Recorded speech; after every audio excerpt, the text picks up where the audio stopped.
All right, Murray, can you hear me? Yeah. Are you doing okay? Okay. So the goal really is to tell the stories you want to tell, memorable, and prior to that, to tell us about your background, how you got here, that part of your life. So please start there about you.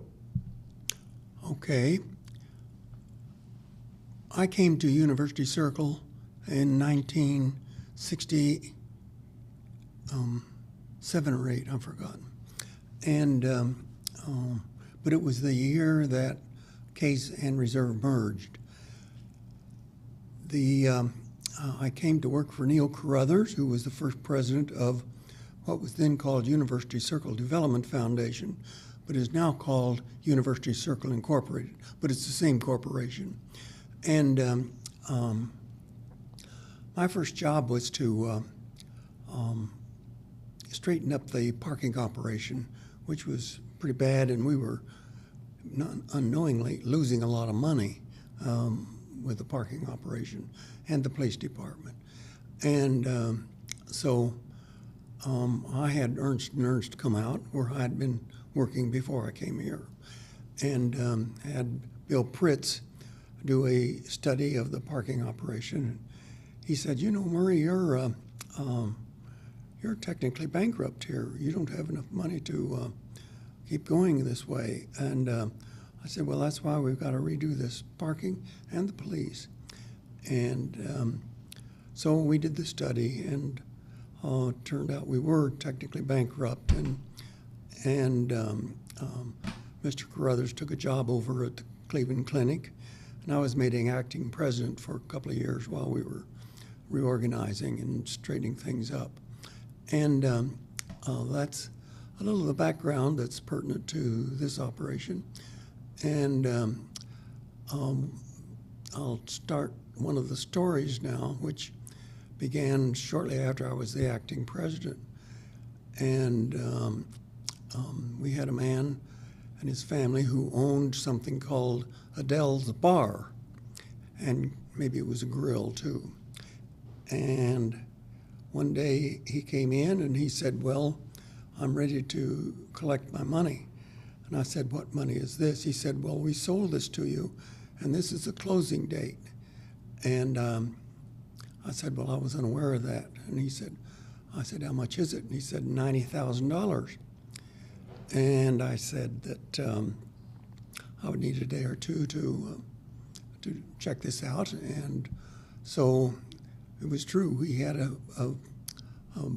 bona fide contract to sell that to us on that date, and for $90,000. We didn't have $90,000, but I didn't tell him that. And what to do? Well, Mr. Kent Smith was a great friend of University Circle and been very generous over the years. The whole family had. And he was one of the founders, along with his brothers, of the Lubrizol Company. And he was very generous. And he did not have a family. He had a wife, but no children. And so I called Mr. Smith and said I had a real serious problem. And I explained it to him, and he said, "Well, I'll stop by tomorrow." So he stopped by the next day and gave me a check for $90,000. And so then I could close that deal. And that was a pretty risky thing, because I was unaware of that, wasn't prepared for it. And but the owner of the grill, the bar, took his money and left. And that night, his bar burned. So he not only collected our $90,000, he got his insurance for it. So that's one of the memorable things for me, how we were tricked into that. But anyway, it's gone now, and it is now the parking lot for that handicapped place on Euclid at between 115th and 117th. And that's one of the early stories of my career here in University Circle. The Circle at the time was not only tacky, it was, you might say, unsanitary. We had the Cleveland Browns practicing here at the ball field at the time, and they hung out at the bar at the old Commodore Hotel, which is now called University Circle Place. And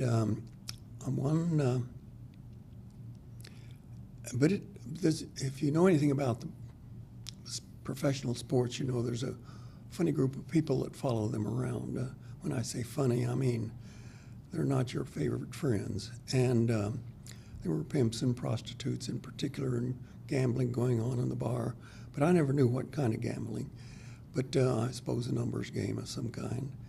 And Mr. Treuhoft, William C. Treuhoft was our board chairman.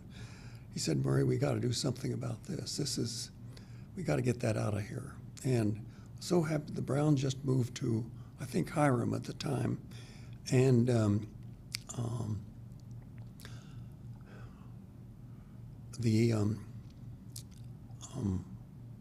so I got the job of trying to acquire the Commodore Hotel. It was owned by 3 men, and they were tough customers. They were making a lot of money, and the price was high, I thought. And but we had to clean up the circle, and that was our job.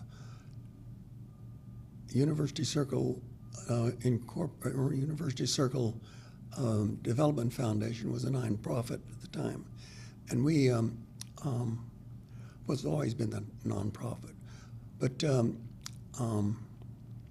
so we sometimes paid more than things were worth because we had to have that pursuant to our master plan.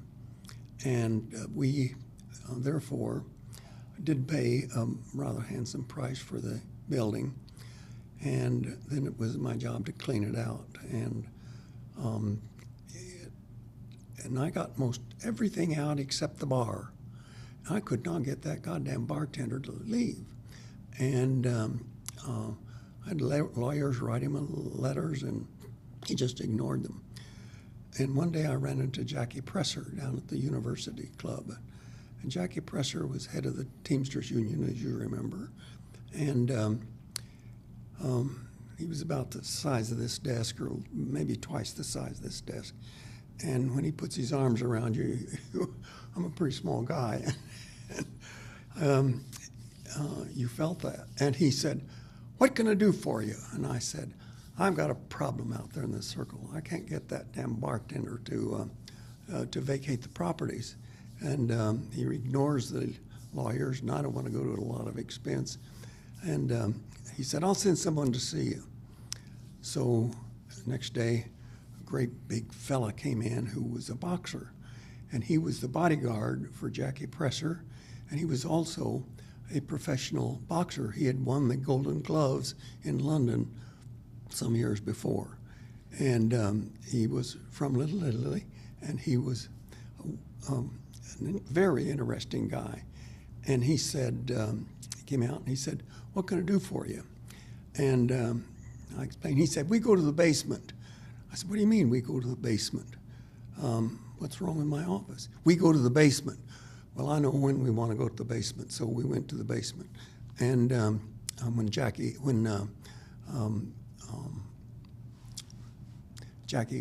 Presser's guard, his name went out of my head. And we went down to the basement, and he walked around and looked in all the rooms, and including the bathroom, closed the door, and he said, "We talk." And I said, "Yeah, that's the idea." And he said, "We take over the bar." I said, "Well, Mr. Hughes, that's not quite what I had in mind." I just want to get him out. And sure enough, in a week he was gone. But Jackie Presser, or Tony Hughes, was in. There was something going on in that bar that had to be transferred to someplace. I have a hunch it was a numbers game or something. And so he had possession of it, and of the bar.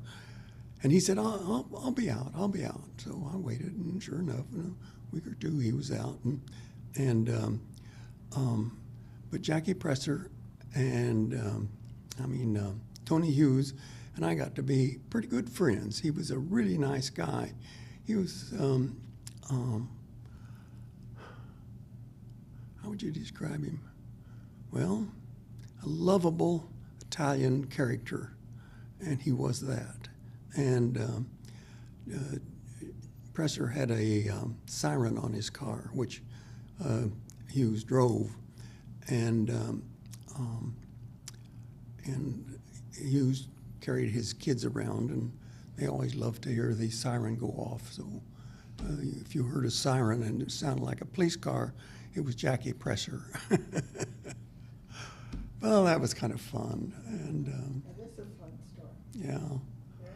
yeah, and that's the way we got a hold of the Commodore. It was Carl Milstein.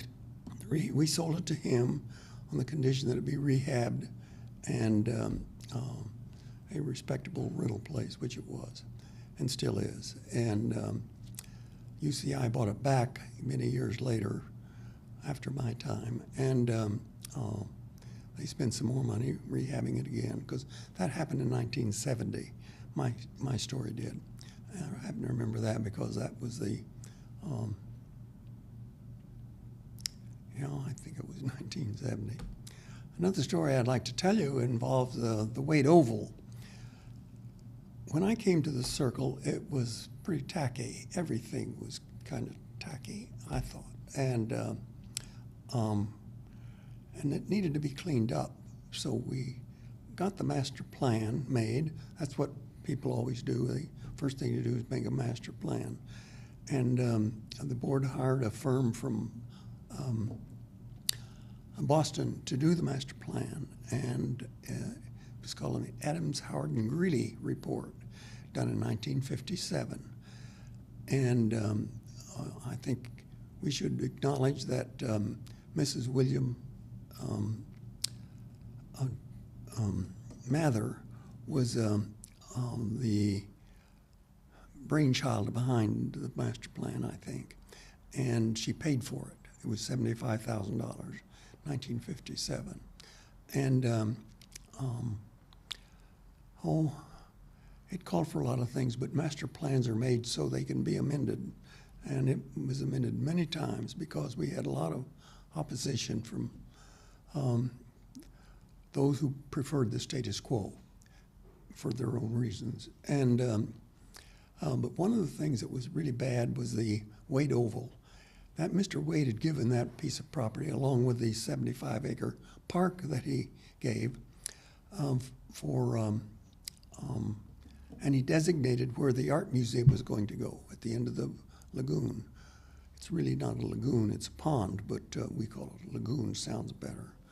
And used to be called,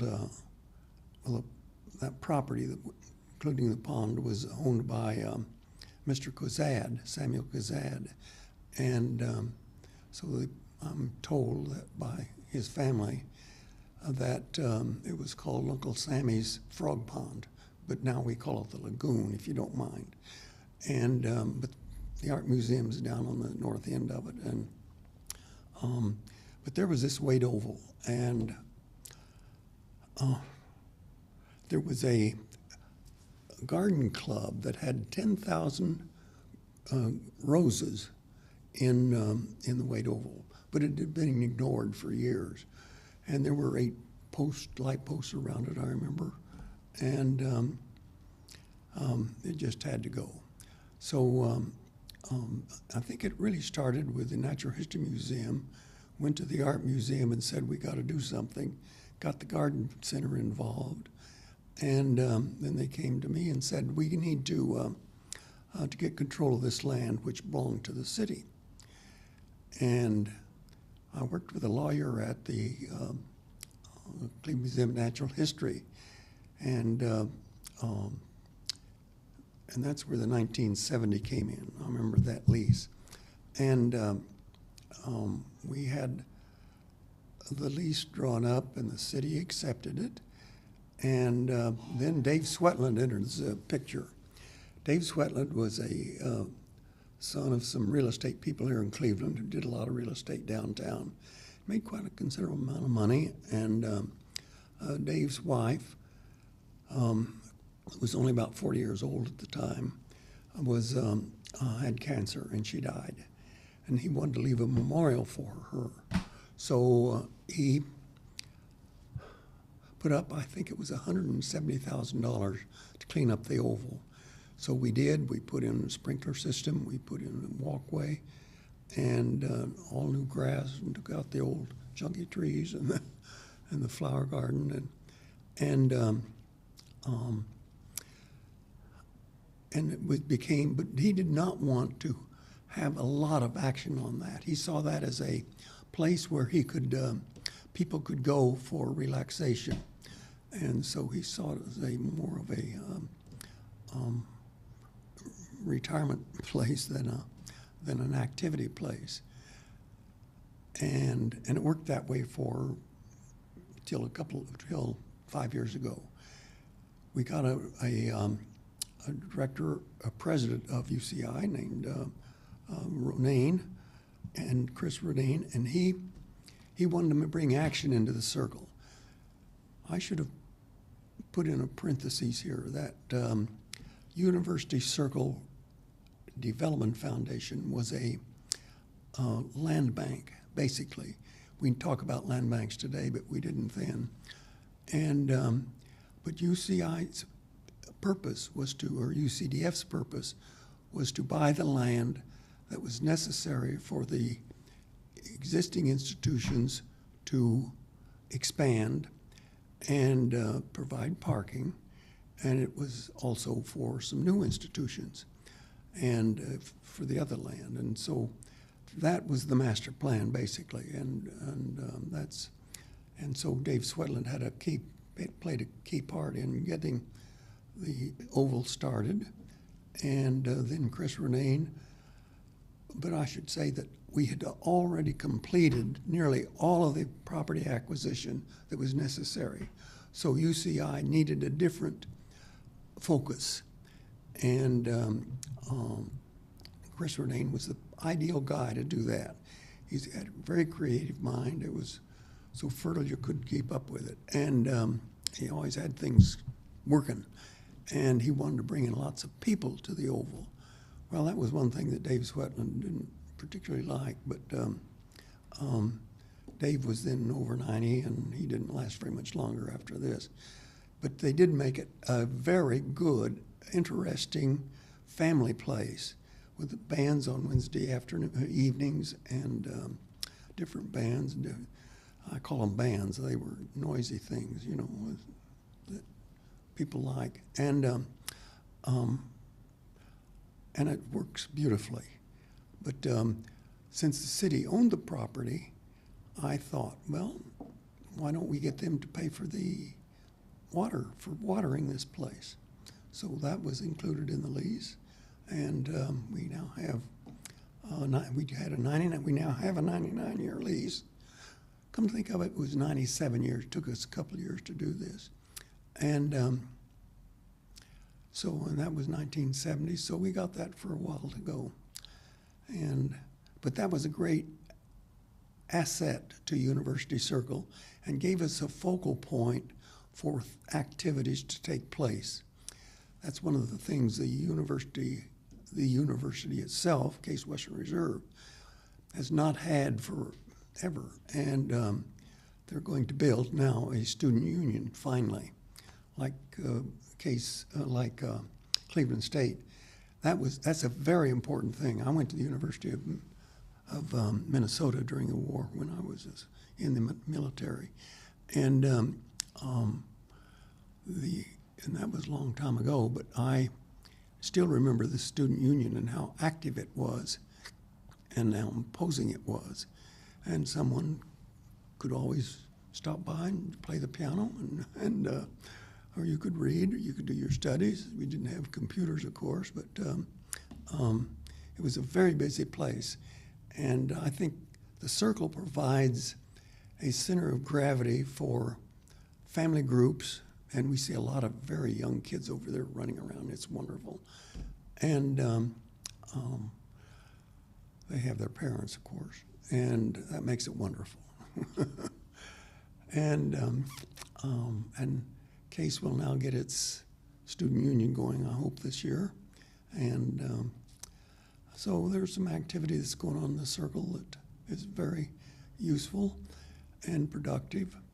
And all of the things that are going on now, which includes the School of Modern Art, or the Institute of Contemporary Art, isn't it? And the site where the new hearing and speech is, and all the construction on Euclid Avenue on both sides of the street between Ford Road and 118th Street is all new. UCDF acquired all the land where the athletic area is today, and they call it 115th Street Village, I think. And we acquired dozens and dozens of houses there and demolished them. And that really made it difficult for the conservatives in the circle to see those houses demolished. But this was, and it made it, we had trouble. We had opposition. No matter what we wanted to do, we had opposition. And that created some interesting stories. But it was a great career for me. I loved it, and I love everything in the circle, and participate in many things that go on here. Still do, and I'm glad I'm here. And I want to say in passing that Cleveland State University did the same thing downtown. They brought real action down there and an economic engine that Cleveland did not have, and but now that Cleveland State has. And that's the story I want to tell to Bill Becker. Now, was there something you had to ask?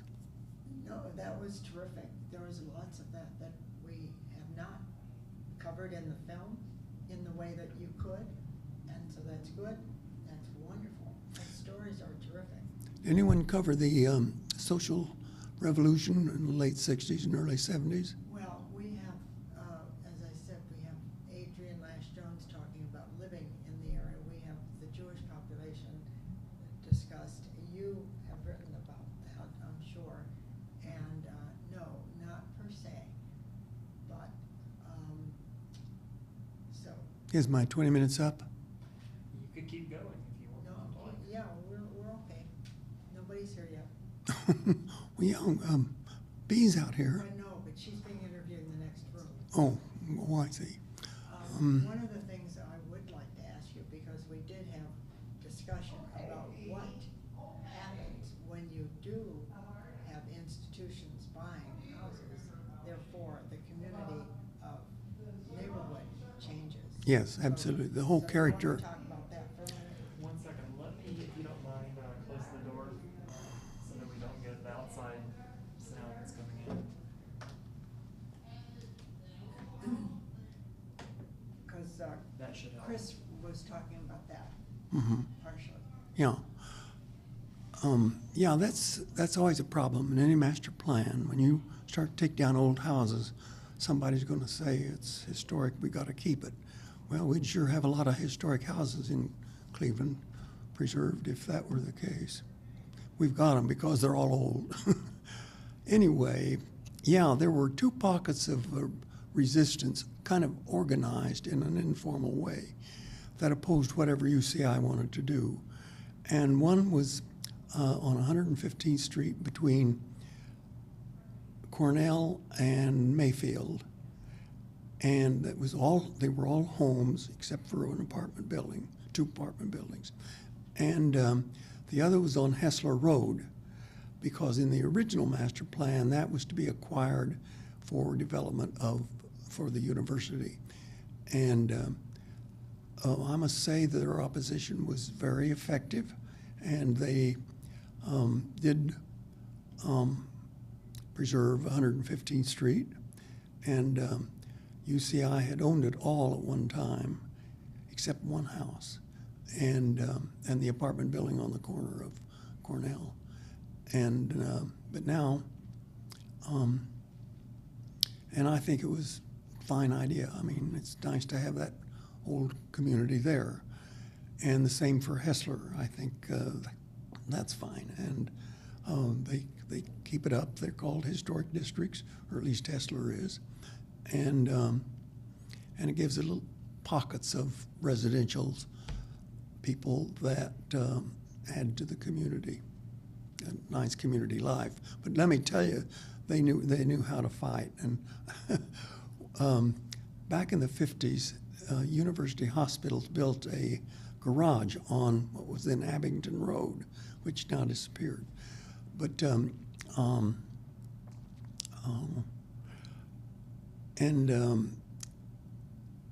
they needed to build a new hospital, and they had to take that garage down. Well, it had been there for some years, and beside it, a house had been taken down. 2 houses had been taken down, and the people that lived on 115th Street that had jobs in the Circle would walk through there. And one day they approached me and said, "Gosh, it's awful muddy. Could we get you to put a little pathway through there?" Well, we were always building parking lots, so I got one of the parking lot guys to put a little pathway through there. Then they came back and said, "You know, it's awfully dark in the wintertime, and it would be helpful if we had some lights." So I put a couple of lights up on the old garage and shone them down. And then we had some trees that were excess that we needed to preserve. And so we planted, just for storage, some trees there. And by gosh, after a few years, it looked pretty good, you know. And when it came time to take the garage down and build the new hospital, it made them all upset. So they filed for, let's see if I can remember what it's called, a certificate of appropriateness or something. And some fella came from Columbus to justify either their claim or our claim. And then the cool part of the story is that we first went over to where the garage was, in that little island, little park. And I took the fella in there, and lo and behold, here the whole street was there. Not only that, Hessler Road was there. And it was funny as the devil, because there was guys sitting under trees reading books. I'd never seen that. There was some guy strumming a guitar. I'd never seen that. Women were there with their little baby carriages and pushing their babies. I guess there were babies in there. and it was a great show. And then we went over to Hessler, but they all went around the block and got there first. And did the same thing. They were up on the porch, sitting on their swings and on the steps, and having a little coffee and strumming their guitar again. And it was very amusing. But we got our permit. Good story. Good story. All right. Do you want to talk about the riots? The what? The riots. The riot. It was a tough time. That was really. Let me pause for 1 second. You came in '68, so we would be talking about the Glenville shootout, correct? Or Yeah. were you referring Yeah. to the riots in '66? Yeah. You said '68. Well, it was after that. It was '67 that I came here, and that's when the merger was. And So you'll talk about it in yeah. '68. And I can only talk about the part in which we were involved, and that was the Reuben, I think, was the leader of the group that were rioting. It was about the time of the shootout at Kent State University, and there a large group of people came around Delbert Hall, and they were going to break into the president's office. Well, forgotten Mr. Green's first name, but he was a football player, and he was employed by the university for that summer. And so he stood in front of the president's door, and that was a real deterrent. But I was outside looking in, and I saw some guys climbing up the downchute for the rainwater and going into the dean's office.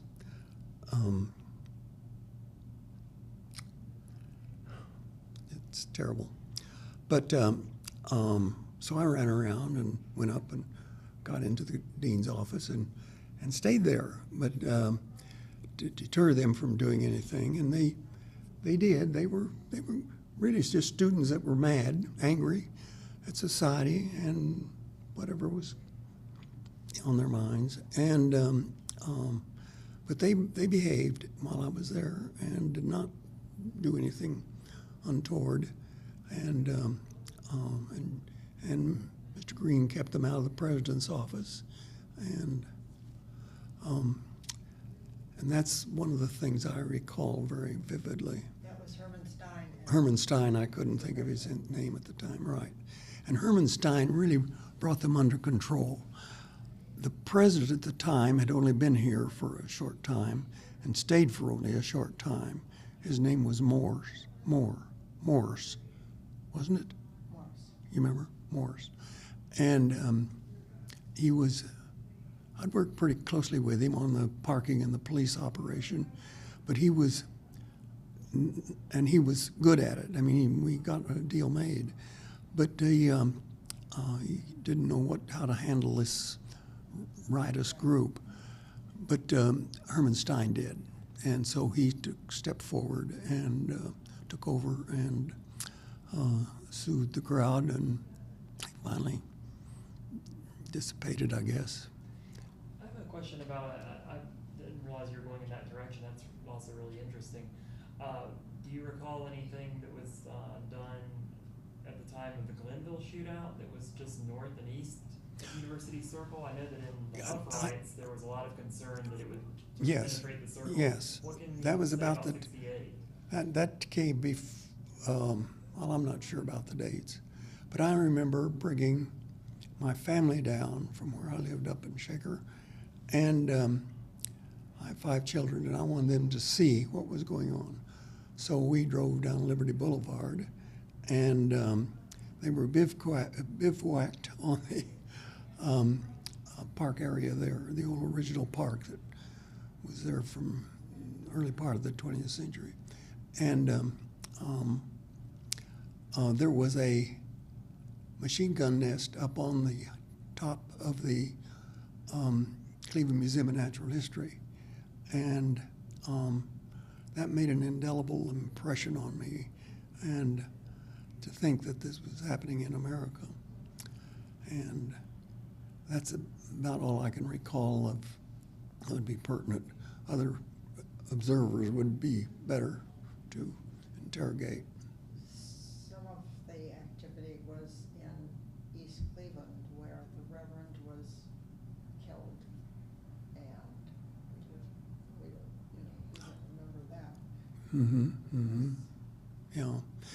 And I remember during the Kent episode that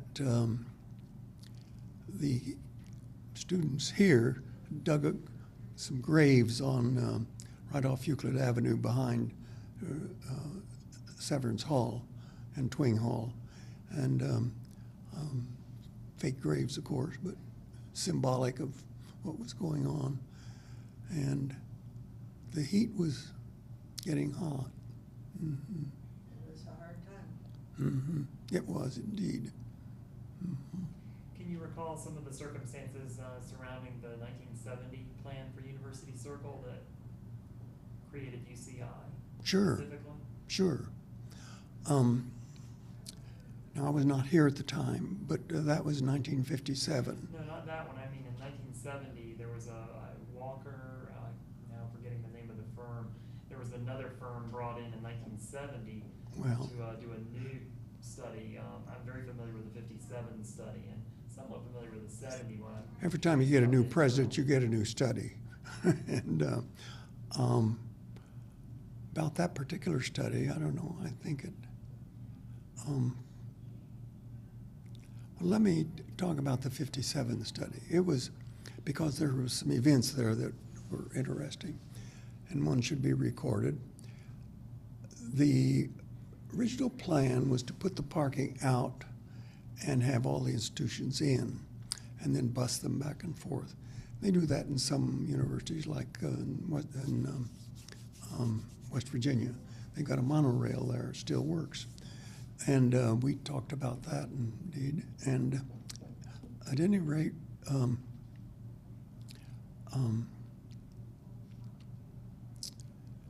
let's see, forgot what I was going to tell you. Oh, the 57 plan. The story that I got, I was not here, but the story that the family tells me, and I got from other sources, is that the circle, as I mentioned to you, wasn't particularly healthy. It's kind of tacky, and really tacky. And we had a lot of bars here, and as most campuses, I guess, some campuses do, not most. But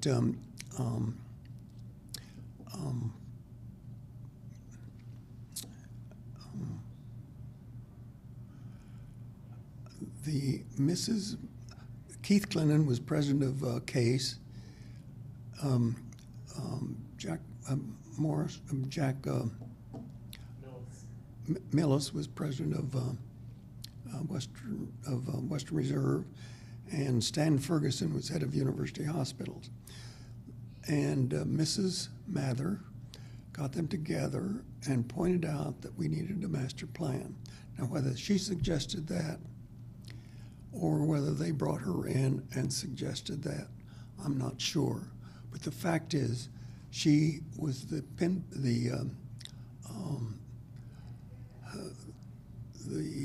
energy and the money that got it started. And that should be indelibly imprinted in the record. And she lived at Gwynn, the Gwynn estate. Gwynn was the name of Bill Mather's mother, her maiden name. And so he carried that name, and he named the estate after her. And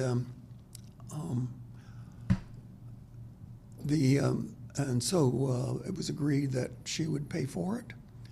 And I think I mentioned it was $75,000 in 1957 money. And Adams, Howard, and Greeley from Boston did the job.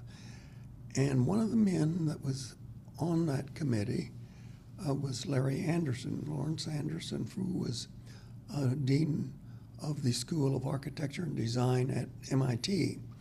And he stayed for the rest of his life as our Architecture Review Committee head by virtue of his tenure. And I was secretary of the Architecture Review Committee for many years.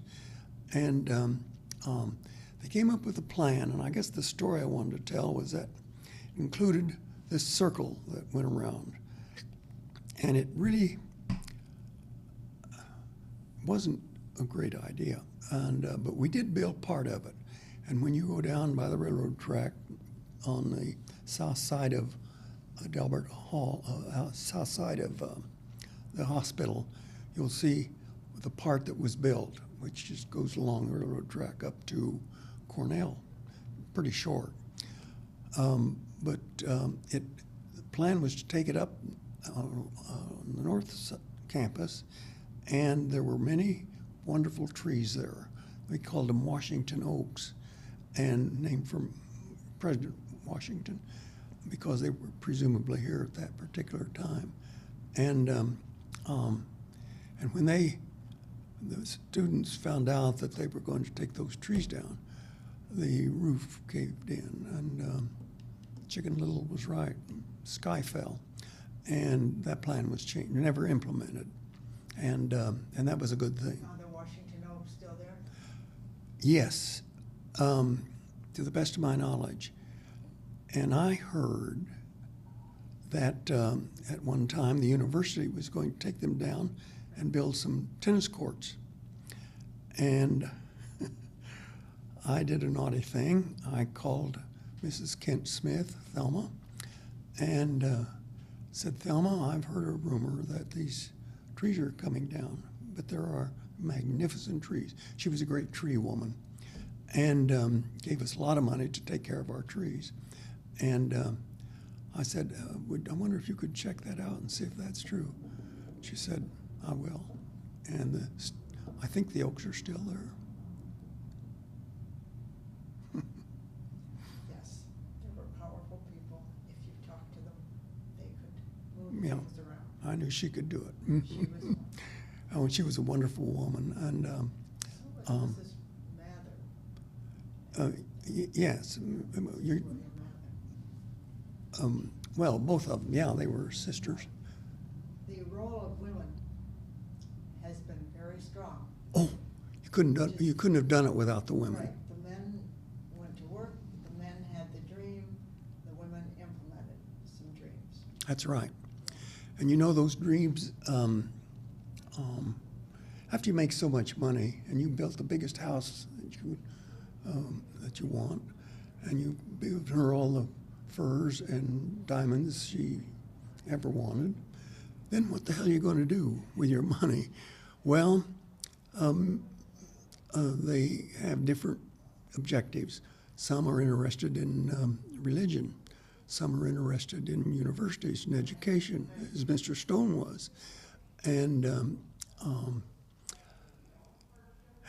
Mr. Rockefeller was too. He wanted to do something here, wanted to make Case or Western Reserve the Yale of the West, and which Mr. Mather, I think, intervened at that point and said he'd take care of Western Reserve. So Mr. Rockefeller went to Chicago and started the University of Chicago in 1890, I think it was. And There's some other perspectives on that, I know. yes, I hope you get the right one someday. Well, they're very interesting because they linger and then somebody has done some research there. Well, I got that from Helmuth, the archivist at the university. What was her first name? Oh, I know. Before Virginia. Yeah. And, yeah, that was. But the garden center was started by women, and Mrs. Mather was part of that. Their first meeting was out at Gwynn, 1930, I think it was. The Institute of Music was started by women. The Music School Settlement was started by women. Cleveland Orchestra had a woman head, getting that started. And, oh, you couldn't have done it without the women. Mm-hmm. It's true.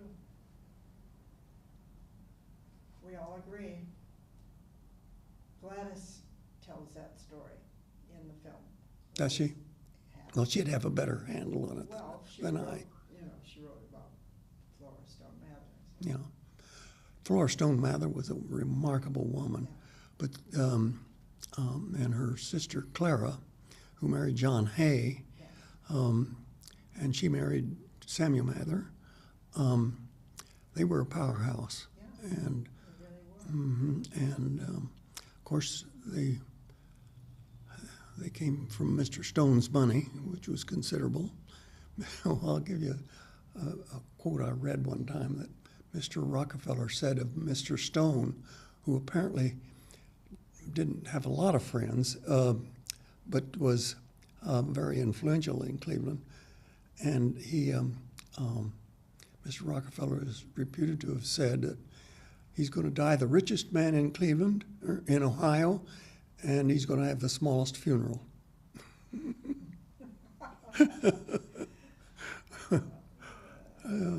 Mr. Stone, yeah, he built the bridge. He had an engineer that worked for him by the name of Howe, and Mr. Howe's brother had invented the sewing machine, and another one had invented the bed springs, and was a remarkable family, and part of the, let's see, it would be the part of the Wade family. Yeah, Guinea Perry was told me this story that about the family, because I was showing her pictures of the history I had of University Circle, and she told me this story about the bridge. Mr. Howe had invented a wooden bridge, but Mr. Stone, according to the story, changed the design over objections of Mr. Howe. And they built a bridge with Mr. Stone's design over the, whatever the river is in Ashtabula. And there's a big ravine there. And on a Christmas Eve, in the days when they had to heat these trains with, passenger trains with open fire, the bridge gave in, and about 90 people, as I recall, died. Right. And that would led to the death of Mr. Stone. He was not well, and then after a couple of years, he committed suicide. Right, yep. That's too bad, because he had a great family, and I wish he had lived to see what they accomplished. Right. Murray, you've been wonderful. Thank you. Well, I'm glad to help. Mm-hmm. Thank you. I think you're the godfather of the whole film. Remember you gave me all of those books, the original histories, and you got the one from Ellie that she was binding. Oh, yeah, For you, yeah. She got that. Yeah, I got them And I back. still have one book of yours that I meant to bring today, but I'll get it back to you.